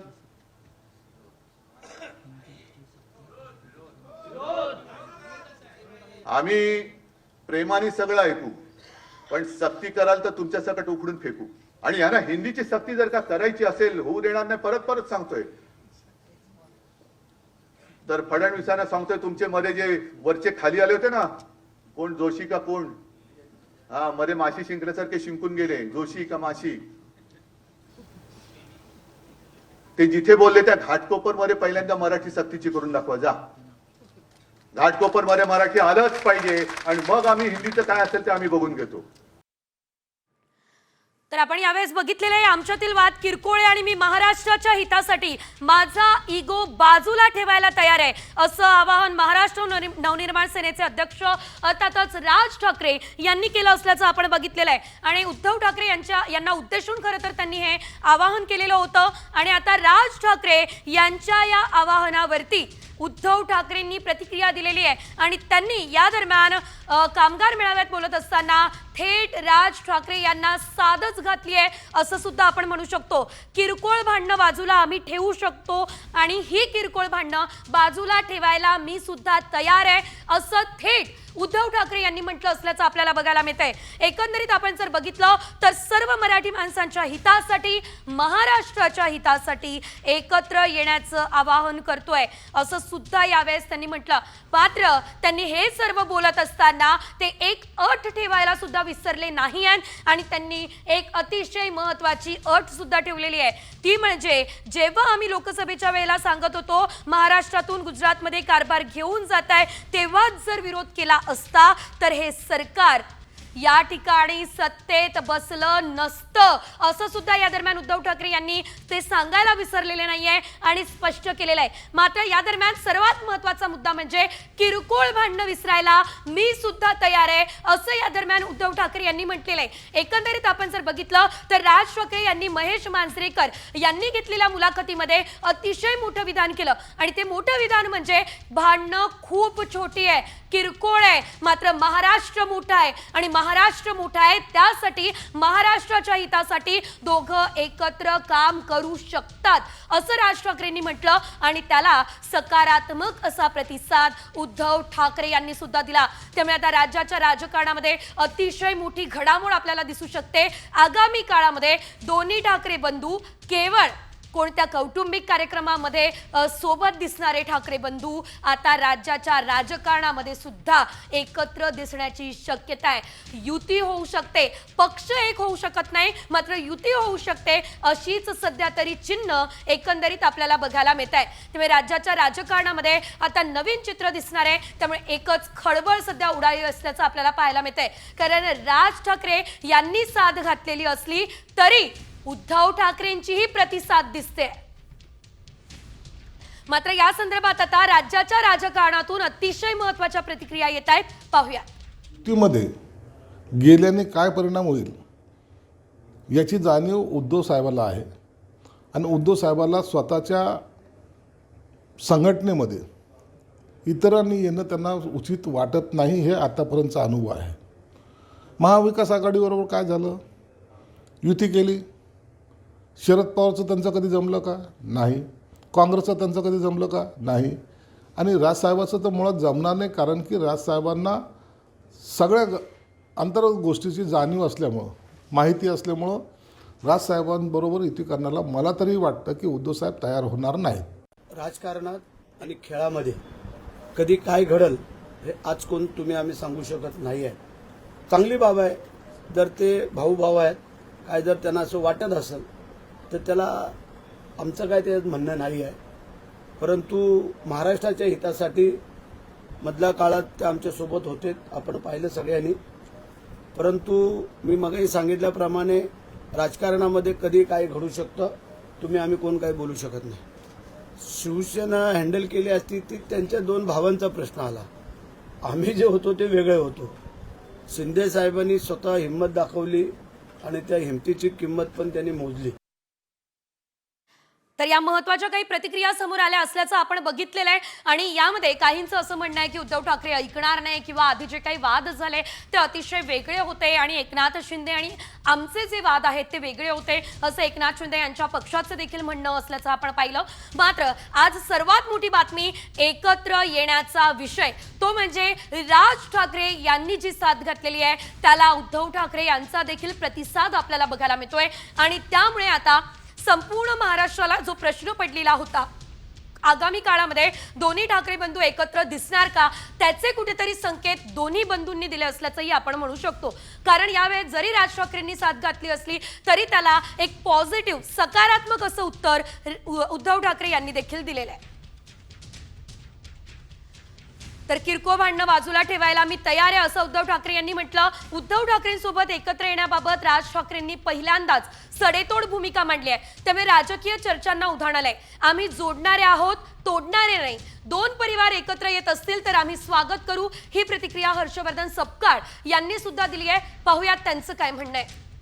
महायुती जी आहे ही महायुती महाराष्ट्राच्या मुळावर कुठेतरी उठलेली आहे आणि महाराष्ट्राचं नुकसान करतायत असा त्यांचा इशारा असण्याची त्यामध्ये दाट शक्यता आहे. तर आम्ही भारत जोडोवाले आहोत आणि दोन परिवार एकत्र येत असेल तर त्यामध्ये कुठेही आक्षेप नाही, हरकत नाही आणि जोडला कुठे काही जात असेल तर स्वागत आहे. एवढी सौहार्दाची आणि सद्भावनेची भूमिका यावर आम्ही व्यक्त करतो. त्यांनी राज ठाकरेंची जी भूमिका आहे ती आज त्यांनी केलेला या ठिकाणचा तो इशारा आहे. त्यांनी या संदर्भात आपली भूमिका स्पष्ट केल्यानंतर यथाअवकाश या संदर्भामध्ये आमचा प्रतिसाद जो आहे तो राहील. या संदर्भात चंद्रशेखर बावनकुळे यांचं नेमकं काय म्हणणं आहे, त्यांची काय प्रतिक्रिया आहे ती देखील आपण बघूया. अस्मितेसाठी एकत्र येण्यात काय वावगं? राजसाहेबांना त्यांच्या पक्षाची भूमिका व्यक्त करणे, मांडणे त्यांना युती कुणाशी करायची आहे कुणाशी नाही हे सर्व अधिकार त्या पक्षाच्या प्रमुखाला असतात. त्यामुळे राजसाहेबांना जर असं वाटतं की त्यांनी उद्धव साहेबांची युती केली पाहिजे, यामध्ये भारतीय जनता पार्टीला त्या ठिकाणी त्यांच्या युतीच्या मध्ये येण्याचं काही कारण नाही. लोकसभेमध्ये राज ठाकरे तुमच्या सोबत होते, प्रचार देखील केला, परंतु विधानसभेमध्ये वेगवेगळे लढले. आता त्यांनी असं म्हटलं की राजकारणात काही सांगता येत नाही, वेळ आला तर भाजपशी हात जोडू, नाहीतर मग रामराम. नाही, मी आधीच सांगितलं की माननीय राजसाहेबांनी माननीय मोदीजींच्या निवडणुकीमध्ये लोकसभेमध्ये विकसित देशाकरता मोदीजींना साथ देण्याचा निर्णय घेतला आणि तो अत्यंत चांगला निर्णय राजसाहेबांनी घेतला. आज मोदीजी प्रधानमंत्री आहेत. तर आपण बघितलंय यावेळेस आता नेमकं बावनकुळेंचं काय म्हणणं होतं. मात्र सर्वात महत्त्वाचा मुद्दा म्हणजे या दरम्यान आता दोन्ही ठाकरे बंधू एकत्र येण्याची चर्चा रंगलेली आहे. भांडणं किरकोळ आहेत असं दोन्ही भावांचं म्हणणं आहे. त्यामुळे जे आपापसातले वाद आहेत ते मिटवून ठाकरे बंधू पुढे एकत्र येण्याची शक्यता जी आहे ती सध्या वर्तवली जाते आणि तसेच संकेत दोन्ही ठाकरे बंधूंनी दिलेले आहेत. मात्र सर्वात महत्त्वाचा मुद्दा म्हणजे या दरम्यान उद्धव ठाकरे यांची जी काही विधान आहे ती अतिशय महत्त्वाची आपण म्हणू शकतो. ती म्हणजे महाराष्ट्राचा हिताचा विचार करणार असेल तर एकत्र येण्यास तयार असल्याचं उद्धव ठाकरे यांनी म्हटलं. मात्र त्याशिवाय आता पाठिंबा द्यायचा, नंतर विरोध करायचा, मग तडजोड करायची असं सर्व काही चालणार नाही असंही स्पष्ट उद्धव ठाकरे यांनी म्हटलंय. एकंदरीत गेल्या काही दिवसांपासून किंवा गेल्या काही महिन्यांपासून जी राज ठाकरे यांची बदलती भूमिका आपण बघितलेली आहे त्या भूमिकेला मात्र उद्धव ठाकरे यांनी विरोध केला असल्याचं आपल्याला बघायला मिळालेलं आहे. आणि या दरम्यान आपण जर बघितलं तर किरकोळ भांडणं मिटवून एकत्र येण्यास तयार असल्याचं या दरम्यान उद्धव ठाकरे यांनी स्पष्ट केलेलं आहे. त्यामुळे आता या ठिकाणी दोघं जण एकमेकांमधले वाद विसरून पुढे एकत्र दिसतात का हे बघणं अतिशय महत्त्वाचं असणार आहे. तर राज ठाकरे यांच्या विधानानंतर दोन्ही ठाकरे बंधू मात्र एकत्र येण्याची चर्चा रंगलेली आहे आणि अशी चर्चा संपूर्ण महाराष्ट्रामध्ये सुरू आहे. एकत्र येण्याच्या विचारात काही वावगं नाही. दोन्ही नेते याबाबत निर्णय घेतील अशी प्रतिक्रिया अंबादास दानवे यांनी सुद्धा दिली असल्याचं आपल्याला बघायला मिळत आहे. याशिवाय जर आपण बघितलं तर चॅनलवरती बोलून होत नाही, बसून चर्चा करावी लागते असं सुद्धा दानवेंनी या दरम्यान म्हटलेलं आहे. प्रमुख अंतिम निर्णय घेत असतात, पण एक सामान्य माणूस या महाराष्ट्रातला एक मराठी माणूस या अँगलने जर विचार केला तर सगळ्या अशा शक्ती एकत्र झाल्या पाहिजे असं मला तरी वाटतं. म्हणून लगेच नुसती चॅनलवर बातमी आली किंवा महेश मांजरेंनी मुलाखत घेतली म्हणून ही विषय व्हावा किंवा न व्हावा असं मला वाटत नाही. मला वाटतं याच्यासाठी दोघांनाही बोलण्यासाठी योग्य व्यासपीठ आहे, योग्य यंत्रणा आहे, अनेक गोष्टी, अनेक लोक आहेत दोघांच्या बरोबर हे करणारे, समन्वय साधणारे. तर आपण बघितलं अंबादास दानवे यांनी नेमकं काय म्हटलेलं आहे. चॅनलवर बसून किंवा चॅनलवर बोलून काही होत नसतं, एकत्र येऊन चर्चा करावी लागते असं यावेळेस अंबादास दानवे यांनी म्हटलेलं आहे. आणि यावेळेस आता ठाकरे गटाची जी भूमिका आहे ती देखील एकंदरीत समोर आलेली आहे. राज ठाकरे यांची जी भूमिका आहे ती सुद्धा समोर आलेली आहे. त्यामुळे आता दोघांमध्ये एकत्र बसून चर्चा होते का आणि त्यानंतर या चर्चेनंतर संपूर्ण महाराष्ट्राला राज्याच्या राजकारणामध्ये एक अतिशय वेगळं चित्र बघायला मिळतं का हे बघणं महत्त्वाचं आहे. किरकोळ भांडणं बाजूला ठेवायला आम्ही तयार आहोत असं दोघं भावांचं म्हणणं आहे. त्यामुळे आता ती किरकोळ भांडणं मिटणार आणि त्यानंतर दोघं ठाकरे बंधू एकत्र येणार, राज्यासाठी काम करणार, महाराष्ट्राच्या हिताचं काम करणार, राज्यासाठी काम करणार का हे बघणं अतिशय महत्त्वाचं असणार आहे. याशिवाय आपण जर बघितलं तर एकंदरीत उद्धव ठाकरे आणि राज ठाकरे एकत्र येण्याची चर्चा सध्या रंगली आहे. मात्र या संदर्भात आता सुषमा अंधारे यांची देखील एक महत्त्वाची प्रतिक्रिया समोर आली आहे. ती प्रतिक्रिया सुद्धा आपण बघूया. महाराष्ट्राच्या हितापुढे कुणाच्याही महत्वाकांक्षा तितक्या महत्त्वाच्या नाहीत हे राजसाहेबांनी केलेलं विधान मला तंतोतंत पटतं. किंबहुना राजसाहेब उद्धवसाहेब हे दोघे भाऊ आहेत आणि कुटुंब म्हणून त्यांनी कायम एकत्रित राहायला पाहिजे. पाण्यात काठी मारल्याने पाणी कधी तुटत नाही असं मानणाऱ्यांपैकी मी आहे. मात्र या दोघांचं राजकारण एकत्रित असलं पाहिजे का यावर निश्चित चर्चा होऊ शकते. महाराष्ट्राच्या हितसंबंधासाठी आणि महाराष्ट्राची अस्मिता जोपासण्यासाठी जर हे दोन भाऊ एकत्रित येत असतील तर महाराष्ट्रातल्या प्रत्येक मराठी मनाला ते आवडेलच. मात्र ते एकत्रित येणं हे ज्या भाजपाने महाराष्ट्राच्या अस्मिता कायम पायदळी तुडवण्याचं राजकारण केलं, महाराष्ट्रातल्या महापुरुषांचा अपमान केला, महाराष्ट्रातले उद्योगधंदे गुजरातला पळवले, महाराष्ट्रातल्या प्रादेशिक पक्षांना नख लावण्याचा प्रयत्न केला, त्या भाजपाच्या विरोधात बिगुल वाजवून विचारांची स्पष्टता ठेवत स्वतंत्र अस्मितेचं राजकारण करण्यासाठी काय राजसाहेब सिद्ध होणार आहेत का, या प्रश्नाचं उत्तर मिळायला हवं.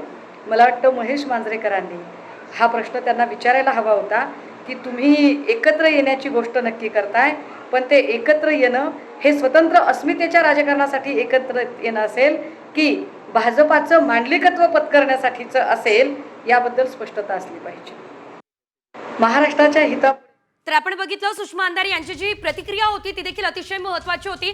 मात्र आता राज्याच्या हितासाठी एकत्र यायचंय का, जर राज्याच्या हितासाठी एकत्र येणार असू तरच मान्य असणार आहे असं उद्धव ठाकरे सुद्धा सांगायला विसरलेले नाहीये. पुन्हा एकदा बघूयात राज ठाकरे यांचा नेमका प्रस्ताव काय होता, काय साथ राज ठाकरेंनी घातली आहे आणि त्याला उद्धव ठाकरेंनी कशी प्रतिसाद दिली आहे. काही साहेबांनी काय सांगितलं हे थोडा व्यवस्थित तुम्ही रीतीने जर ऐकलं बोललात, आणि जसं मी सांगितलं की महाराष्ट्राच्या हितासाठी सर्वजण एका व्यासपीठावरती येण्याची मनस्थिती मानसिकता ही आज नाही, अगोदरच आहे. उद्धव ठाकरे यांनी लोकसभेचा उल्लेख केला, त्यांनी असं म्हटलं की तेव्हा जर आपण एकत्र आलो ते मी म्हणतोय, मी चर्चा झाली होती का मग? नाही असं नाही आहे. त्यांनी सांगितलं काहींनी ही भूमिका घेतली असती, आणि म्हणजे त्यांच्यासारखे ते एकच पक्ष नाही अनेक पक्षांनी जर अशी भूमिका घेतली असती त्यावेळी त्यांना ते साथ देण्याचं काम करत होते, राज्यामध्ये वेगळी भूमिका घेण्याचा साथ करत होते. त्यामुळे पण देखील काही प्रमाणावरती का होईना त्यांच्याबरोबर इतर जे पक्षांनी पण गेले तर त्यांचा सुतवाच करत असताना काहींना असा हा शब्दप्रयोग होता. मराठी माणसाला वाटतं की दोन्ही ठाकरे बंधूंनी एकत्र यायला हवं, महाराष्ट्राचा विकास करायला हवा. मराठी माणसांना जरी देखील वाटत असेल, पण मराठीच्या हिताचं रक्षण कोण करतोय ह्याच्या मागे उभं राहण्याचं काम देखील जनता करते. काही लोकांना वाटत असेल म्हणून घेऊन निवळ काही तडजोड फक्त तात्पुरता राजकीय हे करण्याची भूमिका न घेता, जसं पक्षप्रमुखांनी स्पष्ट सांगितलेले आहेत की महाराष्ट्राच्या हितासाठी एकत्र यायचं आणि किरकोळ भांडण बाजूला ठेवून करायचं आणि आमची तयारी आहे ना, पण ती तयारी असतं तर या अटी शर्ती आहेत हे तुम्ही पाळणार आहात का, हे महत्त्वाचं आहे. हिंदी में जानना भाजपचं दुकान बंद होईल महाराष्ट्रात. तर आपण बघितलं यावेळेस सचिन आहेर यांनी नेमकी काय प्रतिक्रिया दिलेली आहे. मात्र पुन्हा एकदा आपण राज ठाकरेंचा प्रस्ताव ऐकूयात आणि त्यावर उद्धव ठाकरे यांचं उत्तरही.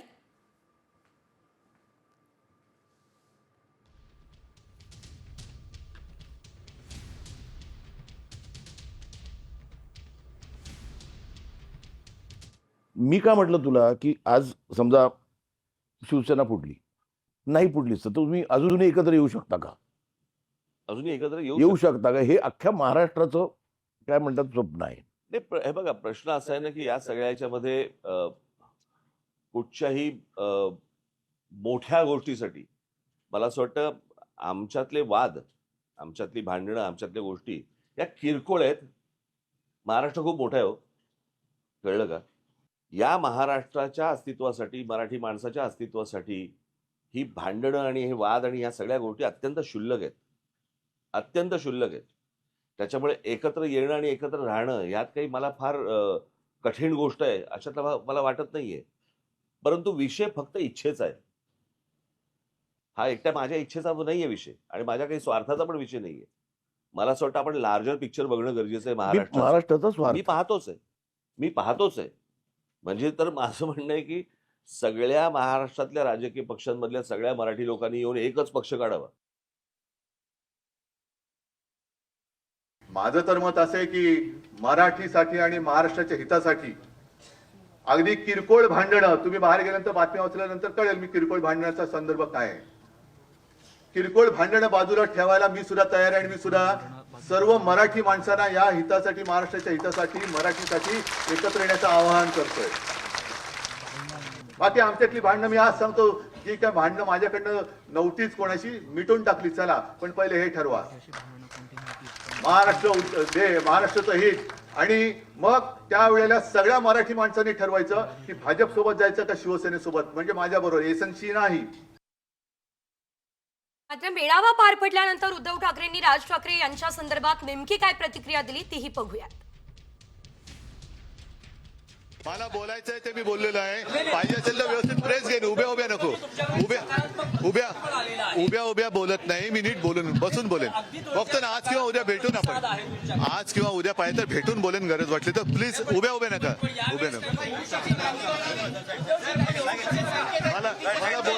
मला बोलायचं ते मी बोललेलो आहे. तर या संदर्भात काही वेळापूर्वी मुख्य संपादक निलेश खरे सर यांच्यासोबत देखील आम्ही बातचीत केलेली आहे. या संदर्भात त्यांचं नेमकं काय मत आहे, काय म्हणणं आहे, आपण ऐकूया. त्या राजकारणात जर ठाकरे कुटुंबाचं अस्तित्व टिकवायचं असेल तर दोघंही ठाकरेंना एकत्र येण्याशिवाय पर्याय नाही अशा स्वरूपाचं चित्र गेल्या 2.5 वर्षात तयार होताना पाहायला मिळालं. बाळासाहेब ठाकरे यांनी स्थापन केलेल्या शिवसेनेची शक्ल झाली आणि एकनाथ शिंदे हे 40 पेक्षा जास्त आमदार आपल्या बरोबर घेऊन निघून गेले आणि सरकार पडलं. हे ठाकरे कुटुंबाच्या जिव्हाळी लागलेलं आहे, हे सत्य आहे. आणि त्यातूनच दोन्ही ठाकरे एकत्र येतील याची शक्यता तयार झाली. विधानसभा निवडणुकीमध्ये राज ठाकरे यांचे पुत्र अमित ठाकरे यांना उमेदवारी तर मिळाली, मात्र त्याच शिवसेनेनं जी शिवसेनेच्या शिंदेच्या पाठीशी उभी राहिली त्यांना पाठिंबा द्यायला नकार दिला आणि अमित ठाकरे हे पराजित झाले. हेही चित्र सगळ्या महाराष्ट्रानं पाहिलं. अशा परिस्थितीत जर ठाकरे कुटुंबाला आपलं अस्तित्व महाराष्ट्राच्या राजकारणात टिकवायचं असेल तर दोघंही ठाकरेंना एकत्र यावं लागेल, जेणेकरून राज ठाकरेंचा जो संसदीय राजकारणातला पूर्णतः पानिपत झाल्याचं चित्र तयार झालेलं आहे ते पुन्हा एकदा धुवून निघू शकेल. त्यातून पुन्हा एकदा राज ठाकरेंचं राजकारण, मनसेचं राजकारण हे मार्गी लागू शकेल आणि उद्धव ठाकरे मातोश्री ज्या अडचणीतून, राजकीय अडचणीतून समोर जातीये त्यालाही मार्ग मिळू शकेल. दोन भाऊ एकत्र आल्याशिवाय हे मार्ग निघणार नाही. अन्यथा दोन ठाकरे लढत राहिले आणि तिसरा पक्ष घेऊन गेला, राजकारण हातचं घेऊन गेला, अशा स्वरूपाचं चित्र तयार होत आहे. आणि त्यामुळे या दोन भावांना एकत्र येण्याशिवाय पर्याय नाही आणि त्याचीच मुळात संकेत हे दोघही भावांकडून आज या ठिकाणी मिळाल्याचं पाहायला मिळतंय. राज ठाकरेंनी थेटपणे महाराष्ट्र खूप मोठा आहे, अनेक विषय बाजूला ठेवून एकत्र आलं जाऊ शकतं आणि इतकंच नाही, उद्धव ठाकरेंनीही त्याला काही प्रमाणावर सकारात्मक असं उत्तर दिलेलं आहे की किरकोळ वाद बाजूला ठेवून एकत्र आलं जाऊ शकतं. तर निश्चितपणे अत्यंत स्वागतार्ह बाब महाराष्ट्राच्या दृष्टीनं, मुंबईच्या दृष्टीनं की ठाकरे कुटुंबातले दोन भाऊ जे राजकीय दृष्ट्या वेगवेगळे झालेले होते ते एकत्र येताना पाहायला मिळतील. दोन पक्ष म्हणून ते एकत्र येणार नाही, मात्र युती म्हणून निश्चितपणे ते एकत्र येताना पाहायला मिळतील. आणि त्यातून महाराष्ट्राचं आणि मुंबई महानगरपालिकेचं जे भवितव्य आहे, जे स्पष्टपणे दिसत होतं की शिवसेना आता महापालिकेत निवडून येऊ शकत नाही, उद्धव ठाकरेंच्या शिवसेनेला खूप काही जागा मिळणार नाही, या ठिकाणी काहीसा दिलासा या दोघही शिवसेनेला आणि मनसेला मुख्यतः मिळताना पाहायला मिळू शकतो.